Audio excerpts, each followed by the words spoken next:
آج کے اس ویڈیو میں ہم مرزا محمد رفیع سودا کی غزل کی تشریح کریں گے۔ ان کی غزل ہے گل پھینکے ہیں اوروں کی طرف بلکہ ثمر بھی۔ جیسا کہ ہم سبھی جانتے ہیں کہ مرزا محمد رفیع سودا کا جو درجہ قصیدہ نگاری میں ہے اس سے تھوڑا کم ہی اردو غزل میں بھی ہے،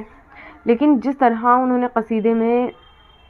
سادگی کے ساتھ اور پرشگو الفاظ کا استعمال کیا ہے، غزل میں بھی اس سے کچھ کم ہمیں دیکھنے کے لیے نہیں ملتا۔ تو چلیے وقت کو ضائع نہ کرتے ہوئے ان کی غزل کی تشریح ہم شروع کرتے ہیں۔ غزل کا پہلا شعر ہے: گل پھینکے ہیں اوروں کی طرف بلکہ ثمر بھی، اے خانہ برانداز چمن کچھ تو ادھر بھی۔ اگر ہم اس کی تشریح کو دیکھتے ہیں تو اس میں جو شاعر ہیں وہ اپنے محبوب سے مخاطب ہیں اور کہیں نہ کہیں وہ ان پہ تہمت بھی لگا رہے ہیں۔ بول رہے ہیں کہ جو شاعر ہیں وہ اس شعر میں کہہ رہے ہیں کہ جس کو وہ چاہتے ہیں، یعنی کہ اپنے محبوب سے وہ مخاطب ہو کر کہتے ہیں کہ اے معشوق، تم نے اوروں کی طرف یعنی کہ رقیب کی جانب معشوقانہ لگاوٹ دکھاتے ہوئے نہ صرف پھول پھینکا ہے بلکہ پھول سے زمانے کے بعد کے مراحل جیسے بدن سے لمس وغیرہ سے نوازا ہے۔ رقیب کا حوالہ دینے کے بعد غزل کے روایتی محبوب کی طرح بے انتہائی عاجزی اور انکساری سے کہہ رہے ہیں کہ بس ایک ذرا نظر عنایت ہم پر بھی ہو جائے، یعنی کہ وہ اس شعر میں کہنا چاہ رہے ہیں کہ ان کے جو معشوق ہیں انہوں نے اوروں کی طرف تو دھیان دیا اور جس طرح ان کو دیکھا یا جو پھول پھینکا اس سے ان کو تو دکھ پہنچا، اور کہیں نہ کہیں وہ اپنے محبوب کو بہت ظالم بھی قرار دے رہے ہیں اور ان سے بول بھی رہے ہیں کہ ایک نظر عنایت جو ہے وہ ہم پر بھی کر لو۔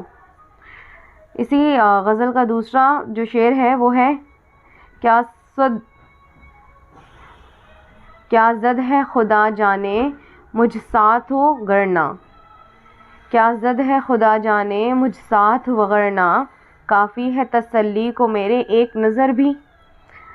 اگر ہم اس غزل کی تشریح کو دیکھیں تو ابھی آپ نے اوپر والے جو شعر ہے اس میں دیکھا کہ ان کا جو محبوب ہے انہوں نے جب کسی اور کی طرف پھول پھینکا اور کہیں نہ کہیں وہ اس سے گزارش کر رہے ہیں کہ ایک نظر ہم پر بھی عنایت ہو جائے۔ ویسے جو غزل ہے اس کی ایک جو خاصیت ہے وہ یہ ہوتی ہے کہ ان کے جو غزل کے جتنے بھی اشعار ہوتے ہیں وہ ایک دوسرے سے جدا گانہ ہوتے ہیں، لیکن کہیں نہ کہیں ہمیں اس دوسرے والے اشعار میں تھوڑی سی نسبت نظر آ رہی ہے۔ اگر ہم اس کی تشریح دیکھیں تو سودا نے جو ہے خدا جانے بامانی لا علمی کو، یعنی کہ وہ خود ہی جانتے بھی ہوئے بھی اس چیز سے انکار کر رہے ہیں کہ خدا جانے باندھا ہے،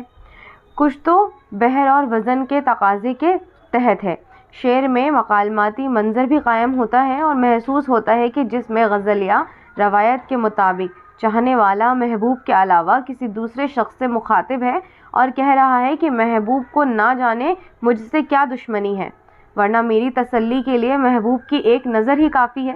کیونکہ ان کا جو محبوب ہے وہ ان پر دھیان نہیں دے رہا ہے،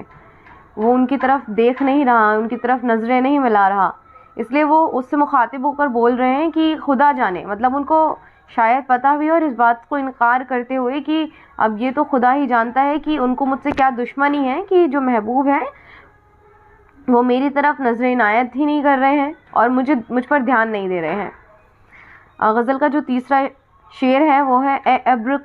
قسم ہے تجھے رونے کی ہمارے، تجھ چشم سے ٹپکا ہے کبھو لخت جگر بھی۔ اگر ہم اس کی تشریح کو دیکھتے ہیں تو اس شعر کے جو مصرع ہے، مصرع ثانی ہے، یعنی کہ جو دوسرا مصرع ہے: تجھ چشم سے ٹپکا ہے کبھو لخت جگر بھی، اس میں استفہامیہ یعنی کہ سوال، وہ سوال کر رہا ہے، اور انکار یعنی کہ مکر جانے والا دونوں مفہوم موجود ہیں۔ مثلا ایک شخص جو ہے فن خطاب سے ناواقف ہو کر مگر آپ کے خط میں جواب میں کہے کہ تم فن کتاب سے واقف بھی ہو یعنی نہیں واقف ہو، وہ اس میں انکار کر رہے ہیں۔ اور ہوں یہاں شاعر جو ہے وہ بادل جو آنسو کی طرح برستے ہیں اس سے مخاطب ہو کر کہہ رہا ہے کہ اے بادل، تجھے ہمارے عشق یعنی کہ عشق فشانی کی قسم ہے، تو یہ بتا کہ کبھی تم نے خون جگر رویا ہے. یعنی کہ بادل جو برستا ہے تو اس کو وہ تشبیہ دے رہے ہیں رونے سے، کہ وہ بول رہے ہیں کہ جیسے اے ابر قسم ہے تجھے رونے کی ہمارے، تجھ چشم سے ٹپکا ہے کبھی خون جگر بھی. مطلب ویسے تو بادل برستا ہی ہے، لیکن وہ اس سے پوچھ رہے ہیں کہ تجھے برستا ہے کیا؟ تم یہ بتاؤ کہ کبھی تم نے جو ہے وہ خون جگر رویا ہے، کہ کبھی تم نے رویا ہے ہماری طرح جیسے ہم یہاں پر تڑپ رہے ہیں. اس غزل کا جو چوتھا شعر ہے وہ ہے کسی ہستی موہوم یا نازائے تو اے یار. کسی ہستی موہوم یا نازا ہے تو اے یار، کچھ اپنے شب و روز کی ہے تجھ کو خبر بھی. یہاں پہ جو موہوم ہے اس کے معنی ہوتے ہیں وہم ہونا، یعنی کہ الگ دنیا کا وہم ہونا، اور نازا مطلب ہوتا ہے پراؤڈ کرنا. اگر ہم اس کی تشریح کو دیکھتے ہیں تو اس شعر کا جو مصرع ثانی ہے، یعنی کہ جو دوسرا ہے وہ استفہامیہ یعنی کہ انکار یہ ہے کہ یعنی تم کو اپنے دن اور رات کی کچھ خبر نہیں ہے، لیکن ہم تو اس غیر حقیقی اور عارضی زندگی پر نازا ہیں، یعنی کہ پراؤڈ کر رہے ہیں. مختصر یہ ہے کہ اس شعر کا جو موضوع ہے دنیا کی بے ثباتی یعنی کہ کمزوری ہے. اسی موضوع پر سودا کا ہی ایک شعر جس میں بھی ہستی موہوم کا استعمال ہوا ہے وہ یہ ہے کہ بھلا گل تو ہنستا ہے ہماری بے ثباتی پر، بتا روتی ہے کس کی ہستی موہوم پر شبنم. غزل کا جو پانچواں شعر ہے وہ ہے اے نالائے اسد افسوس جوانے پہ تیرے. اے نالائے اسد افسوس جوانے پہ تیرے، پایا نہ تنگ دیکھ نے تین روئے اثر بھی.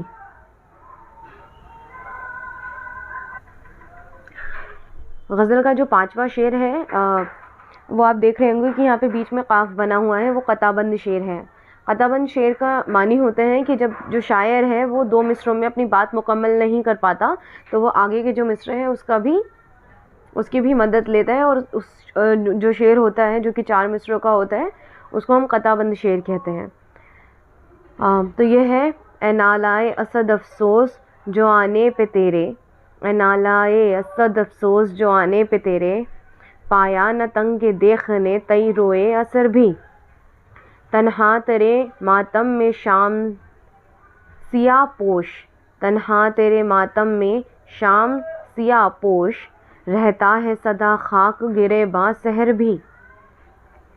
یہ جو شعر ہے اس میں نوٹ کرنے کی بات یہ ہے کہ شعر کے جو اوپر قاف ہے جیسے کہ میں آپ کو بتا چکی ہوں کہ اس کی علامت درج ہے، تو وہ قاف کا مطلب ہوتا ہے قطع بند، یعنی کہ قاف کے نیچے درج اشعار جو مربوط ہے یعنی کہ وہ مسلسل ہے. ساتھ ہی قاف کے نیچے دوسرے اشعار کے بعد ایک جو سطر ہے خالی جگہ چھوڑ دی گئی ہے. اس خالی سطح کا مطلب یہ ہے کہ قطع مکمل ہو رہا ہے.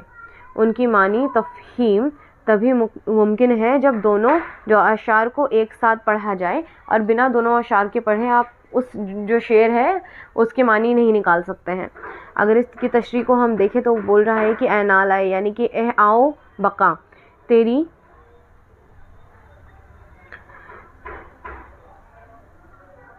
جواں مرغی پر مجھے بہت افسوس ہے. جواں مرغی یعنی کہ جوان جو اس کی وفات ہو جاتی ہے اس پر، تو اپنی آہ و بقا کا رتی بھر اثر بھی نہ دیکھنے پایا تھا کہ گزر گیا.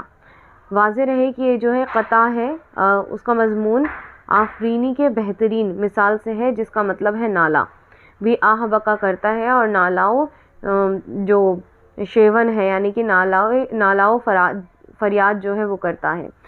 دوسرے شعر میں اسی نالائے مرحوم کو مخاطب کر کے کہا جا رہا ہے کہ اے نالائے مرحوم، تمہاری جواں مرغی پر شام و سحر بھی ماتم گاہ ہے، یعنی کہ وہ ماتم منا رہی ہے. یہی سبب ہے کہ شام تیرے ماتم میں سیاہ لباس پہن کر آتی ہے، یعنی کہ وہ جو شام میں جو اندھیرا ہو جاتا ہے اور جو اجالا نہیں رہتا اس کو انہوں نے کس سے کمپیئر کرا ہے کہیں نہ کہیں کہ سیاہ لباس سے، یعنی کہ کالے کپڑے پہن کر آ رہی ہے، اور جو تم جواں مرغ ہے مطلب تم چلے گئے ہو اتنی جلدی، اس پر جو شام و سحر ہے وہ بھی ماتم منا رہی ہے. سحر غریبا چاک یعنی کہ سحر جو ہے وہ آفتاب کا کالر چیرتے ہوئے جو ہے نظر آتی ہیں۔ یہاں دونوں اشعار میں جو ہے صنعت حسن تعلیل ہے، یعنی کہ کلام میں ایسی شاعرانہ شکل بیان کی گئی ہے جو کہ